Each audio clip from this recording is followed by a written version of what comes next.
सलमान अजहरी, अभी उसने एक दिन मुझे चुनौती दी कि आग में चलते हैं, तू अपनी किताब लेकर चल, मैं कुरान, गंदी सी जो कुरान है उनकी, उसे लेकर चलूंगा जिसने सारी दुनिया में ये बवाल मचा रखा है।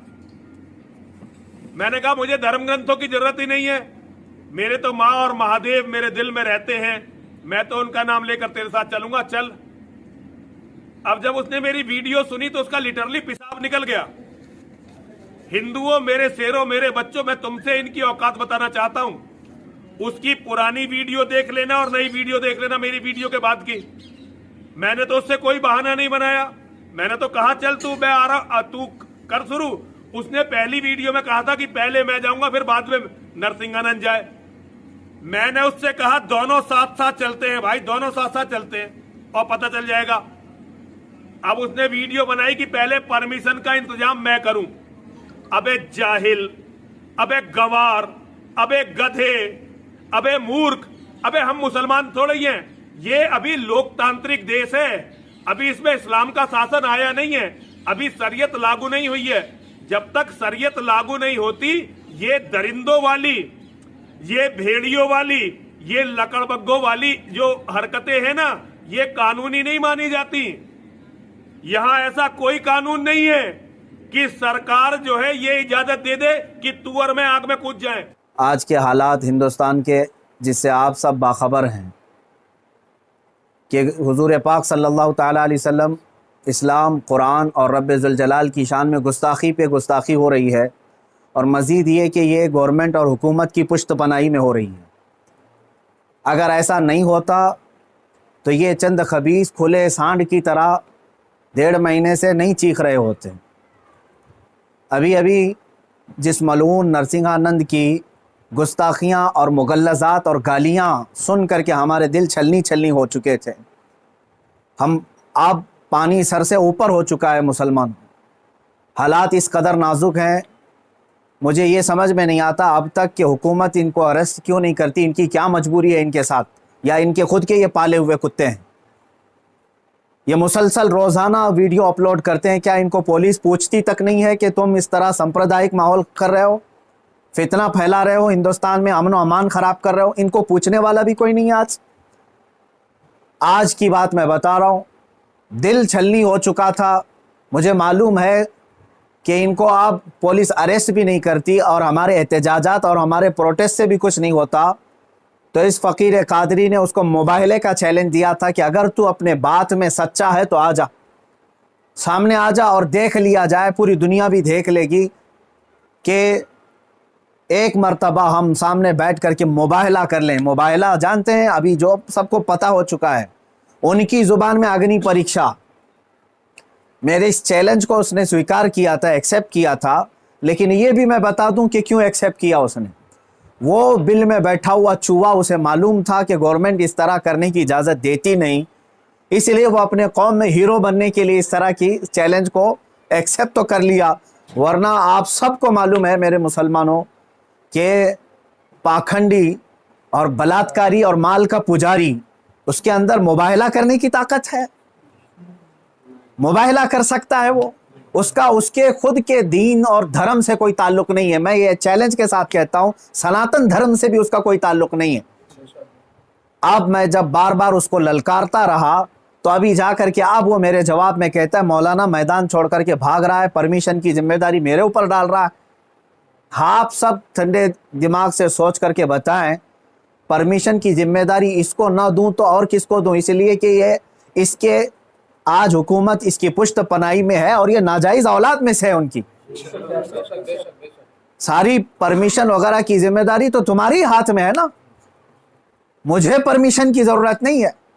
इंशाअल्लाह अज़ीज, जिस दिन भी तू तैयार हो जाएगा मेरी आखिरी सांस तक, उस दिन भी मैं मुबाहले के लिए हाजिर हो जाऊंगा, उस दिन भी हाजिर हो, 1 इंच भी पीछे नहीं हटूंगा इंशाअल्लाह। इसलिए कि ये मेरे जुमले नहीं हैं, ये मेरे दीन की हक्कानियत है, ये रसूल पाक सल्लल्लाहु ताला अलैहि वसल्लम की सच्चाई है और कुरान पाक की अजमत है जो हमारे दिलों में कूट कूट कर भरी हुई है। ये जालिम मुबाहला करेंगे, मुबाहला करेंगे। अब सुनिए, मुबाहले के नाम पर ये एक्सेप्ट करके हीरो बन रहा था अपनी कौम में, और मुझे कह रहा है मैदान छोड़कर भाग रहा है।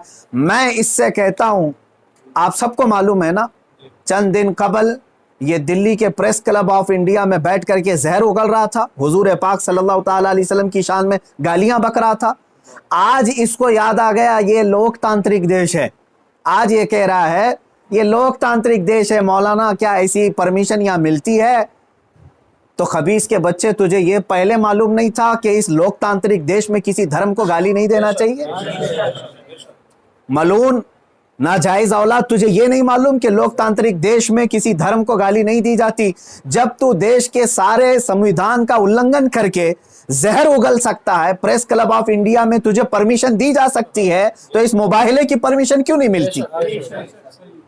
ठीक है, तुझे मैदान में नहीं मिलती, प्रेस क्लब ऑफ इंडिया तेरे बाप का है ना, जहां बैठ करके तूने गालियां बकी थी।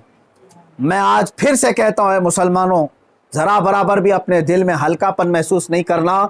मैंने ये अपने घर की बात नहीं कही थी, 1400 साल से इस धरती पर जमे हुए इस्लाम की बात कही है, और इससे बड़े और इससे सड़े भी आए, इस्लाम का कुछ नहीं बिगाड़ सकते।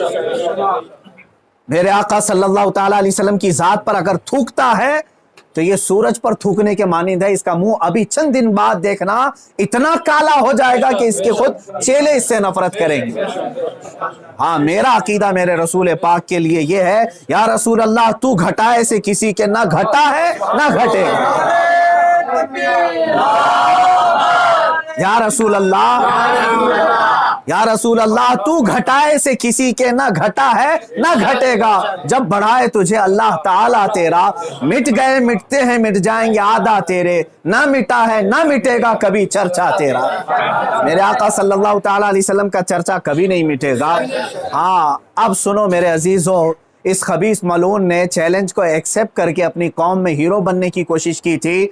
मैं फिर से कहता हूं, जिंदगी गुजर जाएगी, इसका पेशाब निकल जाएगा, मुबाहिले के लिए नहीं आ सकता। मुबाहिला बहुत दूर की बात है, मुबाहिला बहुत दूर की बात है। मैं गवर्नमेंट से भी कहता हूं, प्रशासन से भी कहता हूं, यह बार बार भौंक रहा है और कह रहा है कि मुझे इस्लाम की सच्चाई बताना है, मुझे कुरान की सच्चाई बताना है। इसको एक बार बताने का मौका दे दिया जाए, इसको एक बार मौका दे दो हमारे सामने कि ये इस्लाम की सच्चाई बता दे।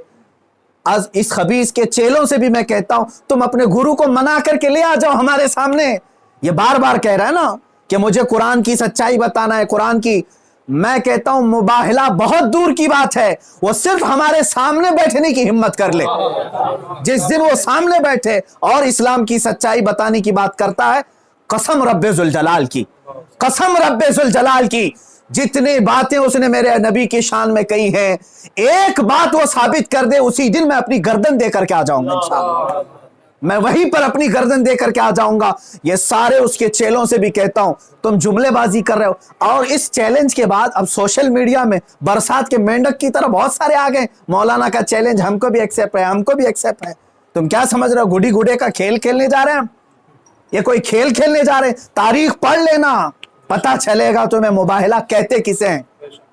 अजीजान गिरामी वकार, आज दिल जल रहा है इसलिए मैं अर्ज कर रहा हूं, ये मुकाबले में नहीं आएंगे। फिर भी मैं कहता हूं, ये 17 रमजानुल मुबारक 30 अप्रैल आने तक ये जितने चेले भोंक रहे हैं, इसमें एक रामपाल का एक शिष्य है, कोई शागिर्द आया है, वो कहता है मोहम्मद आखिरी नबी भी नहीं है सल्लल्लाहु अलैहि वसल्लम। माअज़ल्लाह।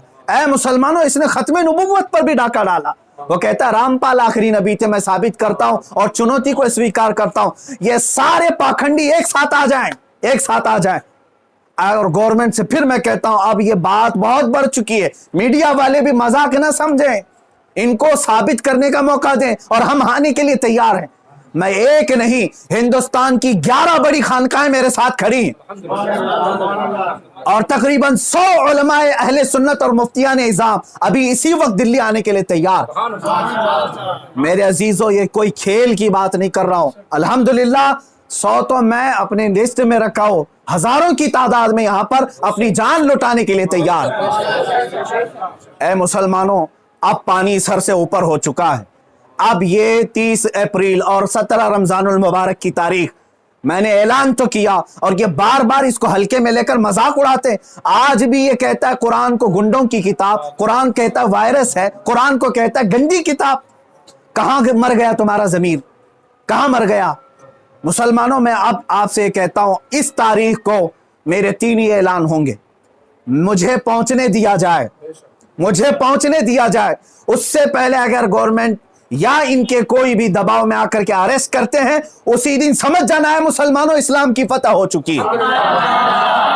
समझ जाना, मैं अगर अंदर होता हूं तो लाखों मुसलमानों के अंदर का ईमान बाहर आ जाएगा इंशाअल्लाह अज़ीज़। ये एक बात याद रख लेना। दूसरी बात, अगर इस तारीख से पहले हुकूमत इसे अरेस्ट नहीं करती, जो रोजाना आज तक खुलेआम इस तरह की गुस्ताखियां कर रहा है, हद हो गई, हद हो गई। यहां पर होम मिनिस्टर पर कोई टिप्पणी करे तो जेल में चला जाए, और यह मुसलसल 1.5 महीने से मुगल्लजात बक रहा है, पखाना उगल रहा है, और कोई कुछ नहीं करता, इसको पूछता तक नहीं इसको।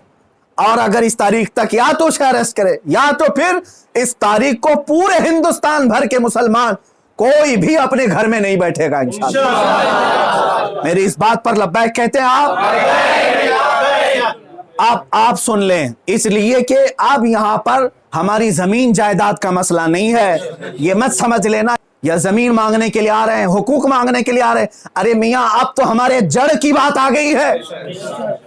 और मुसलमानों याद रख लो, अगर तुम्हारा यहां पर रसूल पाक की इज्जत सलामत नहीं है तो फिर तुम्हारा जीना भी किसी काम का नहीं है। अब ये चाहते हैं ना हम बाहर निकलेंगे तो वायलेंस हो जाएगा, फला हो जाएगा। हम ये नहीं चाहते फसाद हो जाए, इसीलिए तो बार बार गुहार लगा रहे हैं हुकूमत को, बार बार कह रहे हैं फसाद की जड़ को अंदर करो, उसे भौंकने से रोको। नहीं सुन रही है। और इससे भी आप समझ जाना है मुसलमानों, हुकूमत की मंशा यही है कि आप ये पूरे हिंदुस्तान में फसाद कराना चाहते हैं, पूरे हिंदुस्तान को जलाना चाहते हैं, वरना ऐसे पाखंडियों को खुलेआम नहीं छोड़ते। ये पूरी की पूरी प्लानिंग के साथ कर रहे हैं। इसलिए मुसलमानों, आज तुम्हारे इम्तिहान का वक्त है, आज तुम्हारे इम्तिहान का वक्त है। आज अगर तुम अपने घरों में चूड़ियां पहन करके बैठे रहे, याद रख लेना, बाद में आने वाली नस्लें तुम्हारे मुंह पर थूकेंगी, तुम्हारे कब्रों पर ईंट पत्थर मारेंगी। इसलिए कि ये नबी का गद्दार है, रसूल पाक पर भोंकने वाले को भी ये पूछ नहीं सका। तुम्हारी नस्लें बाद में तुम्हें याद करेंगी इस तरह से। याद रख लेना, ये तारीख यौम बद्र की जो आएगी, यौमुल फुरकान 17 रमजान की, उस दिन हर मुसलमान का कलेजा दहल जाना चाहिए। मशरिक से मगरिब तक, शुमाल से जुनूब तक, हिंदुस्तान भर के हर इलाके के।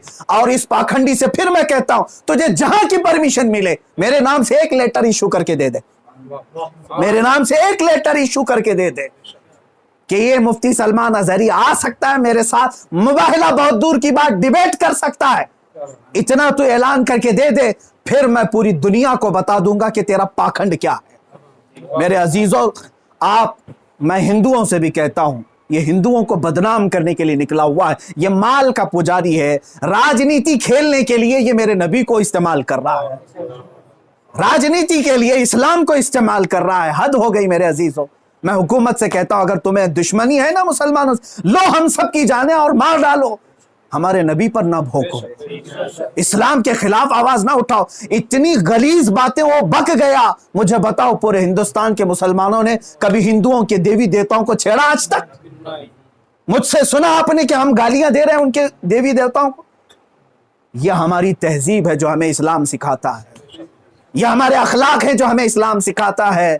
इसका जहर देख करके पता चलता है कि इसका कोई दीन और धर्म नहीं है। धर्म में रहने वाला ऐसी जहर नहीं उगलता।